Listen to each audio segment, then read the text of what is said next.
So The First Girl is a timely, dark novel about the power that male serial killers have over their female victims and about the other women in their lives and the destruction that they leave in their wake. If that doesn't make you want to read it, I don't know what will.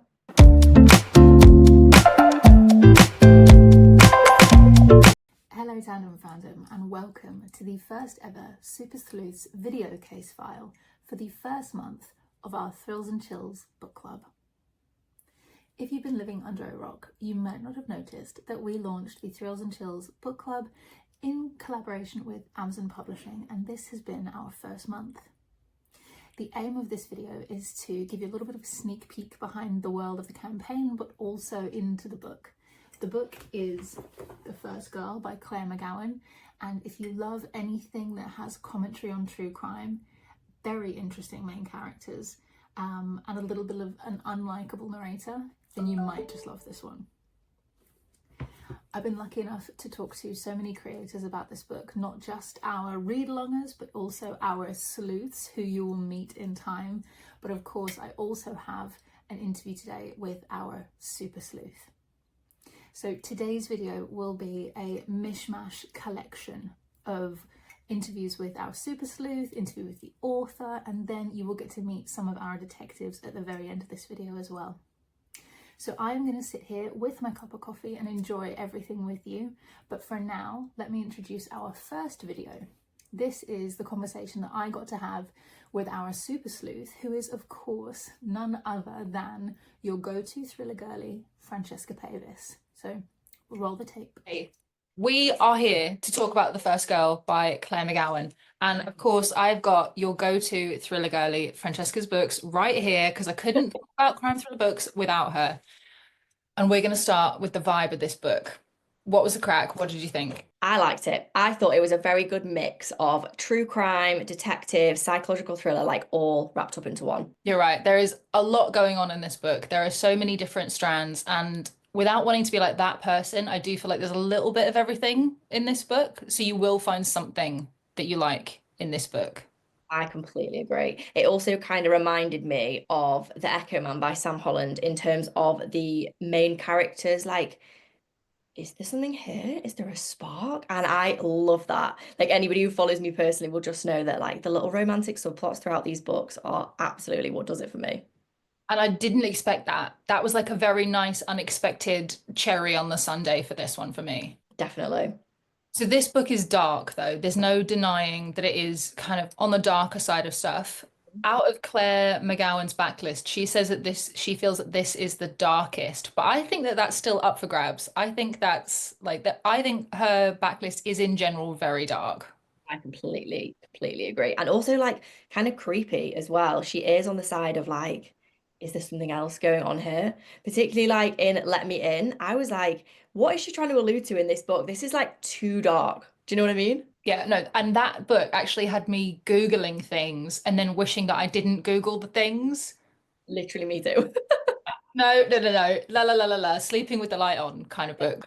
Yeah, I was like, this is fiction. This is fiction. This will be fine. So I have read Let Me In. We did the read along part of the marathon for that last year. Let Me In was huge fun, and I think probably my favorite Claire McGowan backlist, barring this one. And then we did What You Did and Truth, Truth, Lie, which is kind of like a modern Christie take. Okay. So I'd actually say that Claire's books are super varied. I wouldn't say that, oh, if you love this book of Claire's, then you're definitely going to love The First Girl. Like Yeah. each book has its own drill down into a subgenre or like niche of crime, which I quite like. Yeah, I completely agree. I feel like the vibes of her books are very different. There really is something for everyone across her entire backlist, for sure.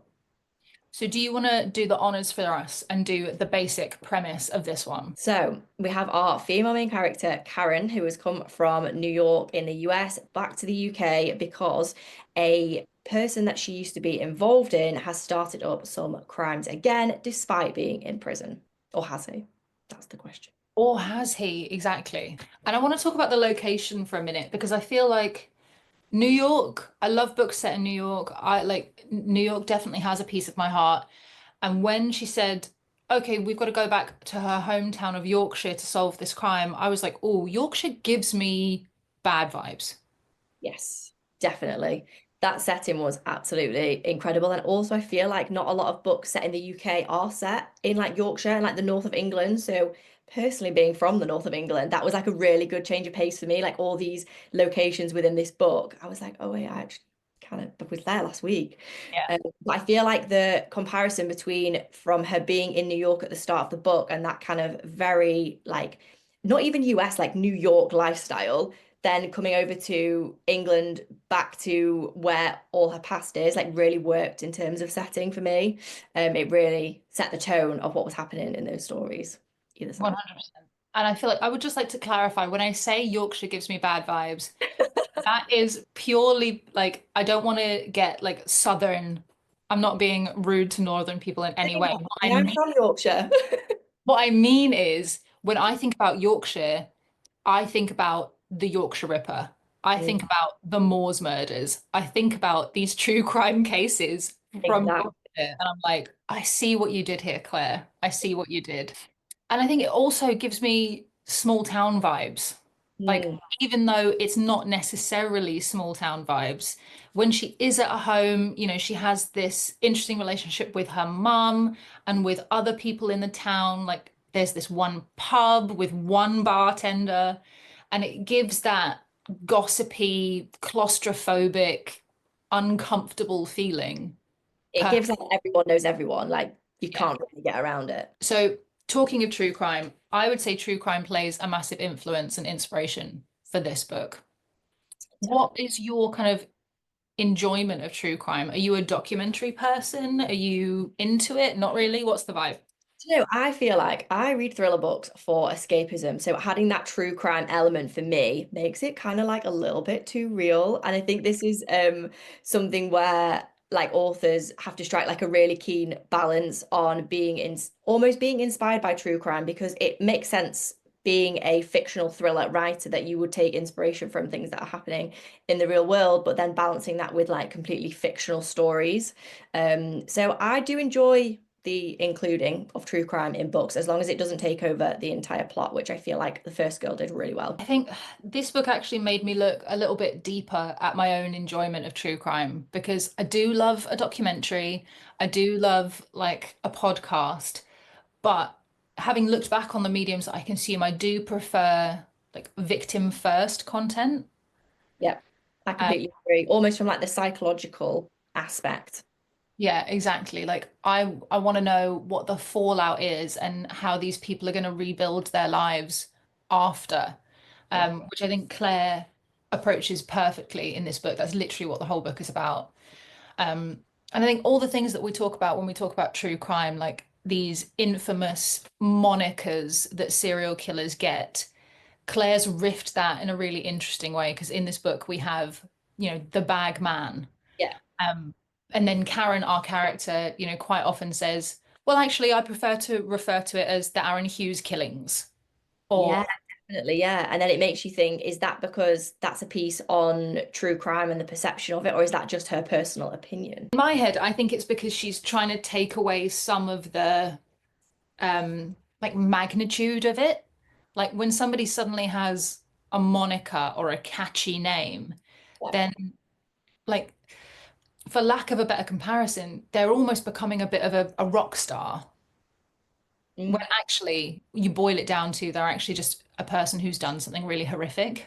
Yeah. Yeah. No, it's almost like sensationalization. Is that a word? It's 100. It is now.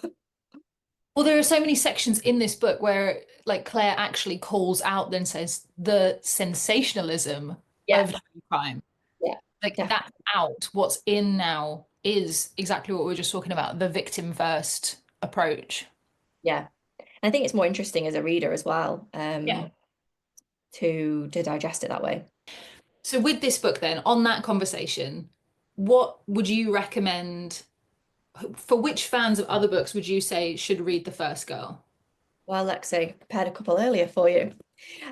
I definitely would recommend if you liked the Echo Man in terms of the like detective and almost main character like duo trying to work out this story together, and they kind of form like a bit more of a close relationship and start to kind of rely on each other for clues, and also for like where the main character is very involved in the story, probably like more than they should be in terms of the detective work. I feel like lines are definitely blurred in thriller books, and particularly for this. I would probably say that Echo Man is slightly darker. So if you maybe read this book and thought that was too gritty for me, I feel like The First Girl would be the book that you would definitely like off the back of that. And then almost for like the true crime aspect and the kind of like working it out as you go as somebody who's involved in this case, I would recommend, if you like Listen for the Lie, to give it a go as well. Because like our main character in this book, it's kind of similar. She's kind of drawn back to her hometown to work out what's going on, albeit for a different reason. This is because someone's starting a podcast about her.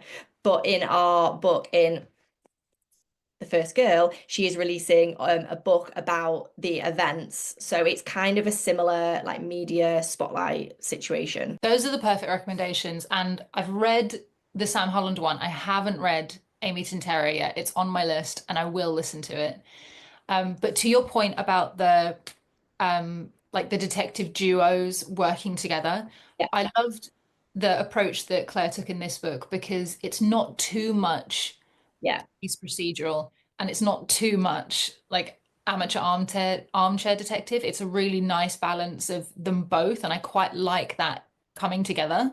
Yeah, I completely agree. I think a lot of thriller books have this like affinity to want to do have detective chapters and almost like main character chapters and have those two point of views. It's quite like common through the genre. And I feel like Claire's done really well to steer clear of that and almost split the point of views and the narrative up differently. So obviously there's no detective point of view in this book, which I think a lot of people would be typically put off by. So that's also something that you wouldn't have to consider with this, which is great. Definitely. And I feel like when there are a detective point of view and an armchair or like an amateur detective, someone who has like Yeah. not a professional experience in it, they tend, as characters, they tend to butt heads Mm. because they're Yeah. like overstepping or they're getting in each other's way or ruining things. That's not the case in this book. And I think that was good. I quite liked that decision. Yeah, me too, definitely. And then for the Amy Tintera recommendation, because I haven't read that one, my recommendation would be None of This Is True by Lisa Jewell. Interesting. I also had thought that Claire's writing gave similar vibes to the way Lisa Jewell writes, not so much in terms of like the twists, but in terms of the actual way she's written this book. Uh, Okay. yeah, I completely agree with that actually. Good choice.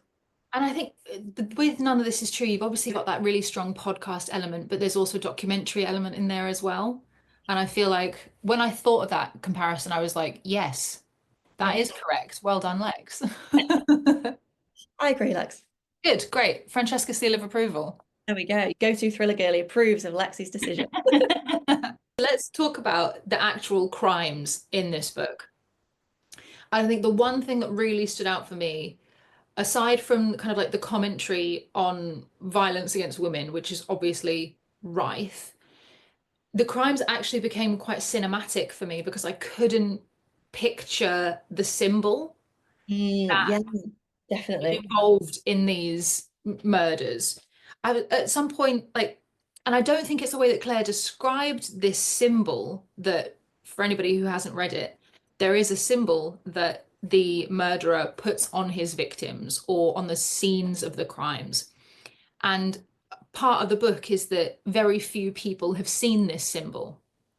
And I, as a reader, was trying to picture it in my brain, going, am I meant to be able to picture it? Because I can't. And I feel a little bit like blurry about it. And I feel like if this were a TV show, that would be such a dramatic reveal. Yeah, completely agree. Completely agree. I feel like as well, I almost felt in the position of these characters who also hadn't seen it, which I thought was Yeah. quite interesting. I was kind of relating to the frustration that nobody had seen it. And I'm like, well, even I've not seen it. Even me, the reader. Why are you not sharing this? Um, but I feel like sometimes even with books like this, there may be like an illustration at some point, and I think the fact that there wasn't even that, it was kind of almost more hard hitting.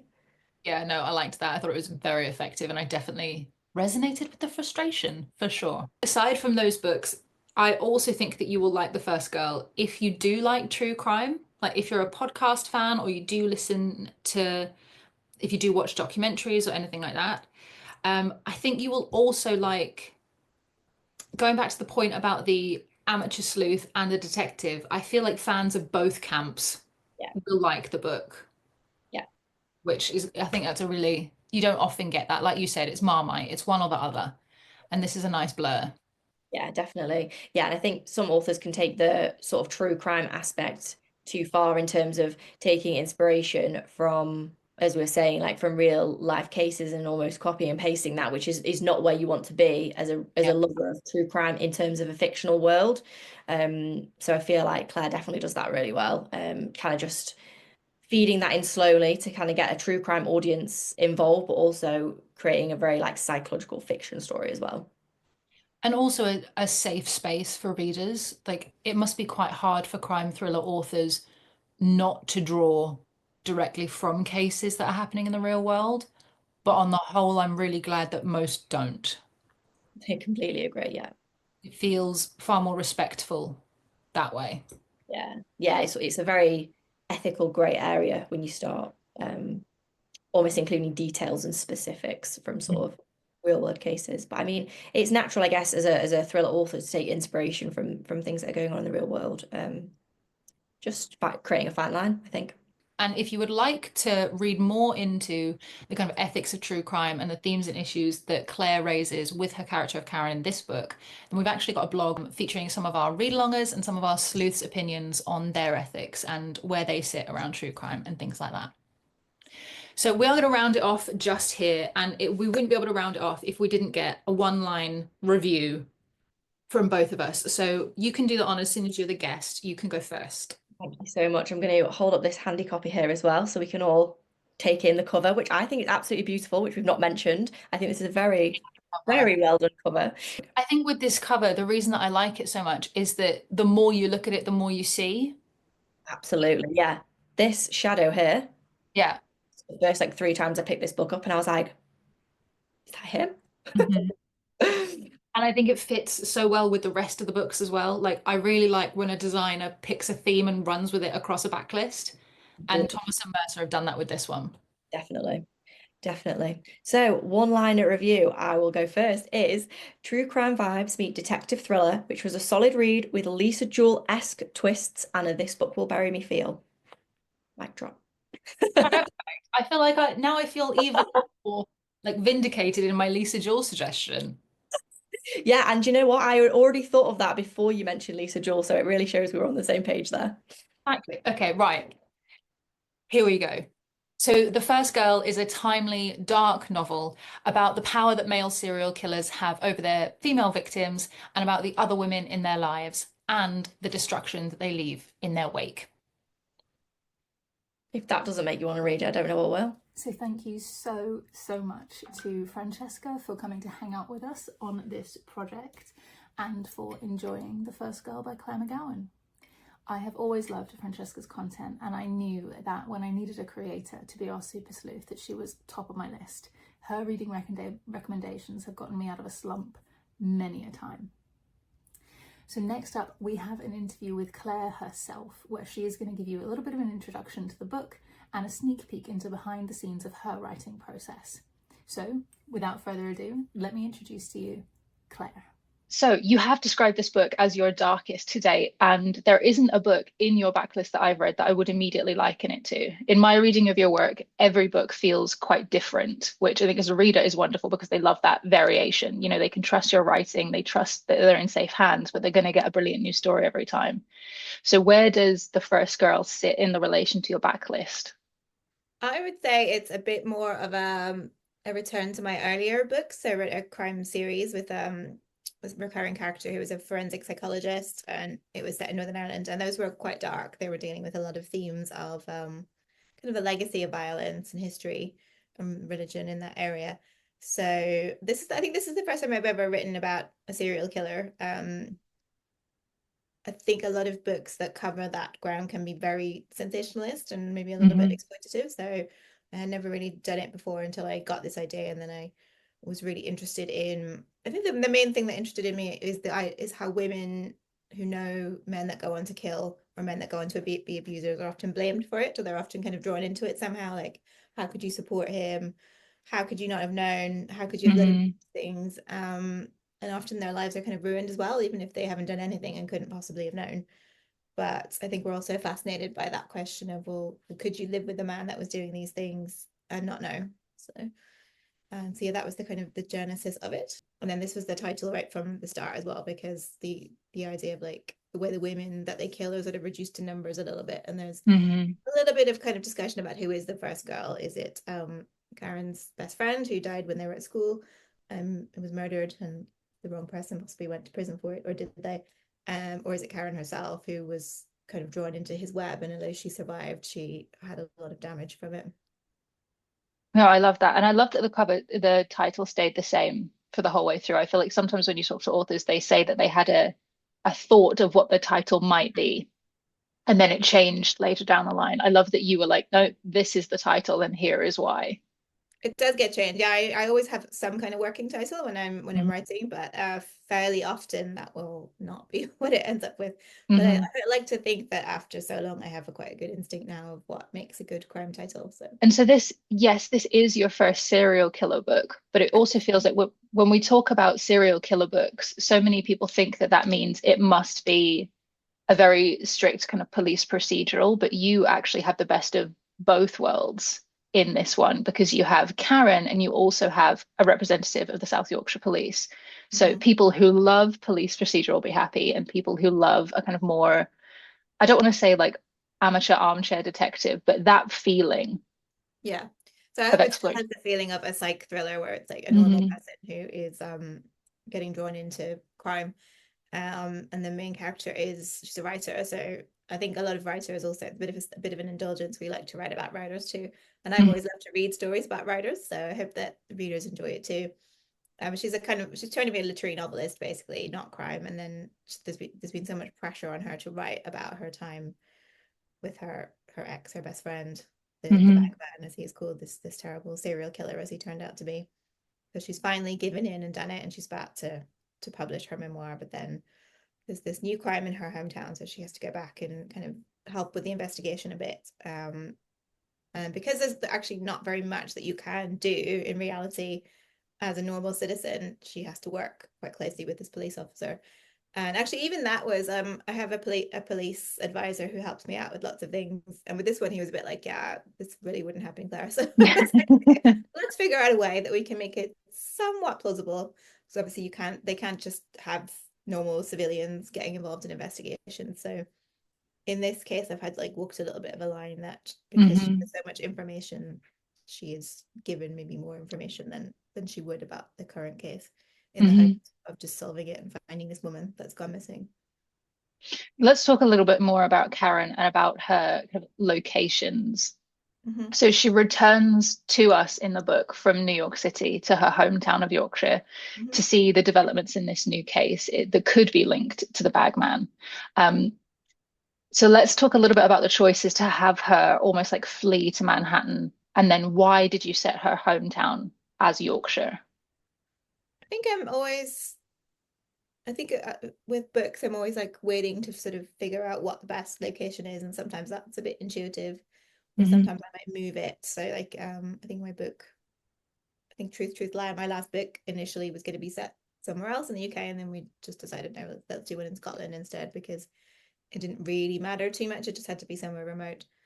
With this one, I had spent quite a bit of time in South Yorkshire. I had an ex-boyfriend who was from Doncaster, so I knew that area quite well, and I just kind of wanted it to be somewhere that maybe is a bit economically deprived, where the weather's not great, and she just was like desperate to get out of there even before all of this happened. And New York is just, there's not a lot of it set in New York. It's just a city that I really like, and where you could easily lose yourself because it's so big and bustling. And she's tried to build this life where she's very sophisticated, but she's quite lonely actually as well. So she hasn't really dealt with everything that happened back home.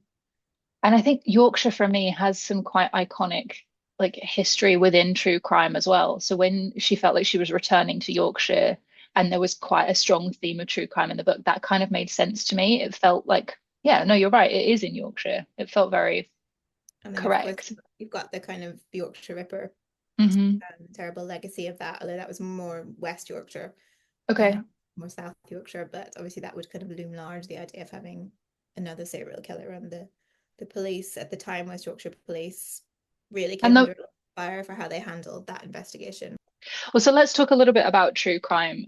There are some brilliant lines in the book that Karen says kind of to herself, and where she's rationalizing her release of the book. And she talks about, like you've said, the sensationalism of true crime, the rise of true crime, and quite importantly in this book, the ethics that surround the media and reporting on it. What's your take on true crime? Do you read it? Do you watch it? Are you trying to kind of toe a line of ethical consumption? I think I got really into it during lockdown, like many people. There were Hmm. so many documentaries, podcasts. I at the minute not consuming much, just not watching much TV generally at the minute. Hmm.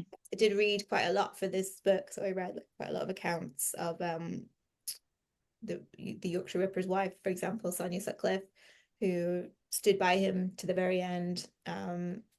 It wasn't that I don't think she maintained he hadn't done it. She agreed that he had done it, but she still kept visiting him and said she loved him, and she insisted she didn't know anything at all, despite living in the same house as him while he was doing all these murders.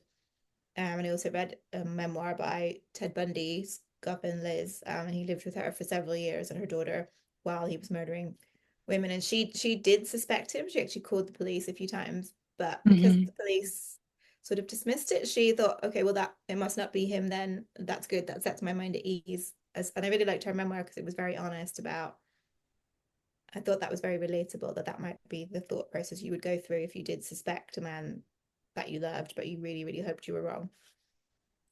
So yeah, I think there's a lot of true crime content on social media now. So I would say that's probably the main way I come across it. And particularly when the documentary was released about the Menendez brothers, I think last year, I was just flooded with content about this.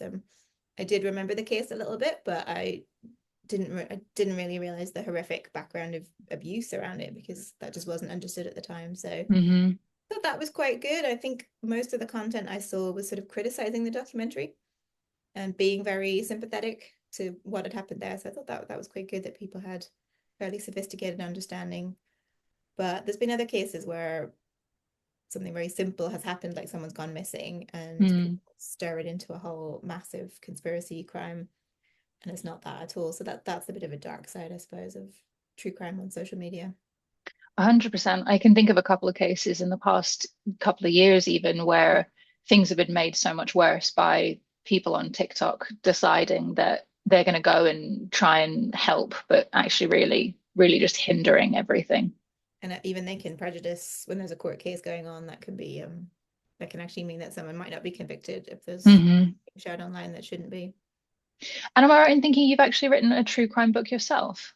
Yeah, so I wrote a true crime book a few years ago about some cases in Ireland where a lot of women had gone missing around a particular area, and nobody had really like put this together until much later, and nobody had thought maybe these are connected. The police at the time seemed to be very dismissive and just make assumptions about the women, that like, oh, she's just run off with a man, or in one case it was like she'd had an abortion, so they were like, oh, she was obviously very depressed because she'd had this, and her family were like, no, she wasn't, she was fine.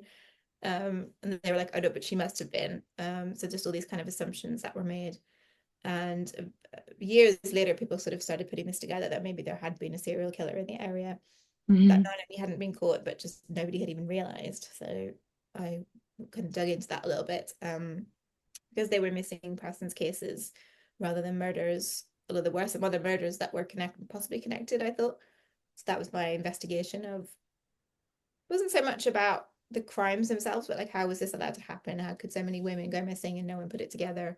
And what attitudes were really prevalent at the time about women and sex and relationships and things like that. So I think that's one of my favorite styles of true crime now, is taking a much older case and kind of stripping back the bias that it had when it was originally dealt with, be it from police or public kind of thinking around it. And speaking of kind of other genres that you have written in The First Girl, there is a very small kind of will they, won't they subplot in this book. yeah. And I know you've written more kind of romantic fiction previously. Do you want to tell us what it was like to kind of include that a little bit in The First Girl? I think I almost always try to include some kind of romance, unless the characters are already maybe in a relationship. But even then, I'm quite interested in the dynamics of their relationship and sort of how that works.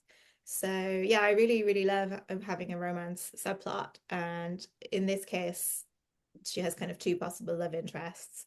There's the detective on the case, and then there's also this podcaster, a true crime kind of guy that she ends up meeting. So I really like that. That just gives me like an extra bit of satisfaction with the story arc and the narrative. Yeah, I think when I wrote my series, there was a huge will they, won't they love triangle at the heart of that, which I really always enjoyed writing a lot. And I actually really enjoyed your inclusion of the podcast character and his like little story arc, because it felt like you were acknowledging the fact that true crime podcasting is such a massive thing, but you weren't making it your main narrative, but acknowledging it felt like enough for the audience. And I've written about it in other books as well. It was something I'm kind of fascinated by is the impact of true crime and how that intersects with real life investigations and how the victims of crime, people involved in them, made me feel about that. So I'm going to whiz you through our quick fire questions now. So first thing is, are you plotting intuitively on the page, or are you a big planner with spreadsheets? Oh, definitely not a planner. I have to sort of be doing the writing to figure things out. So when we're talking about writing new words on the page, so not editing or anything like that, are you more creatively productive in the morning or in the evening? I suppose I probably do most of my work like in the middle of the day, so sort of around lunchtime into the afternoon. I try not to work too late into the night, although I am usually very awake at that point. I'm very alert, but it's really hard to unwind. So I do try and stop at a reasonable time. Okay, great twist or great characters, if you could only have one. I think great characters. I think increasingly I struggle to enjoy books unless the prose is good and the characters feel really vivid. We've got some recommendations from you on our blog of your favorite twists, but have you got any suggestions of your favorite characters from other books? Oh, good question.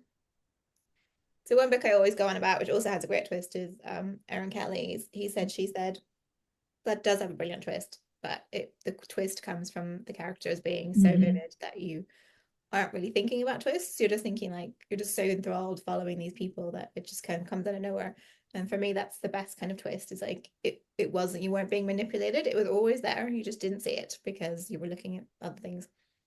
So yeah, it shows off the brilliance of the writing when the author can just kind of misdirect you away. And then you're like, oh, of course, this all makes sense. I don't know how I didn't see this. So and you're almost annoyed at yourself. Yeah, but it's like it's a good feeling. It's like gently taken to this point, and then you're like, oh right, okay, that's what's happening. So, and then last question, what would you say is a must-have for good crime and thriller fiction? I always say to my students when I'm teaching writing, you need a strong story. So the stakes have to be quite high. It doesn't always have to be quite as high as this, that maybe there's a serial killer, maybe the wrong person went to prison after all, maybe they're still out there.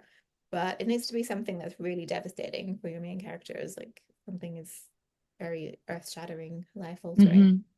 I think just without that, then you can't get the necessary pressure and pace. So yeah, high stakes, I would say, and quick pace. Also, I think crime readers really like things to kind of zip along a bit. So that sometimes I can be a bit guilty of that because I don't really plan. I can write my way into things a little bit. I sometimes have to like cut stuff out of the start and just, but it's just me kind of figuring out what's happening and getting to know the characters a bit. You're so right. Pace for me as a reader is an absolute game changer. I need to be kind of like swept along with things. Something needs to be happening, otherwise you just be like, okay, it's been 100 pages, literally no one has died yet, what is happening? So exactly, my friends joke that if there's not a dead body in the first 10 pages that Lex won't read it.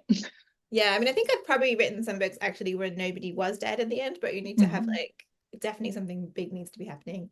And sometimes when I read other types of books, I don't know if you find this, I'll be like, but where's the murder? There's been no murder. Not crime fiction, that's why. So if I ever recommend a book to friends that isn't very strictly crime fiction, there is a kind of a shocked moment. There's a pause amongst everyone going, but did you actually read that book? Yeah. Awesome. Well, thank you so much for coming to hang out with us today. Hold up the book. So yeah. We go. And that was Claire. Claire, thank you so much for carving time out of a busy campaign launch month to come and hang out with us. Have you read any of Claire McGowan's books before? I know that Tandem did a marathon last year, so we have all of the information for that linked down below should you want to dive in and buddy read with any of your friends. Coming up next is potentially my favourite section of this video, and here is where you're going to get to meet and put faces to names to some of our super sleuth detectives. These are our ambassadors who will read every book across this campaign with us, so I'm sure you'll see some familiar faces popping up. I loved this. It's dark, it's twisty, it's turny. Claire has such a good way of writing a thriller that really draws you in and really involves you in the story. And I think there's a really important conversation to be had as a result of this book about ethical true crime and the overconsumption of true crime. I don't want to spoil it for anyone because I feel like you're better off going into it blind, and the less you know, the better.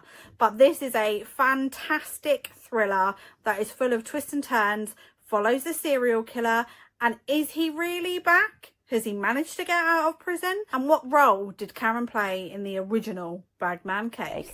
I really like this book because it's kind of a whodunit, but you're always questioning the person that's telling the story, which is Karen, and you really don't know what really happened up until the end.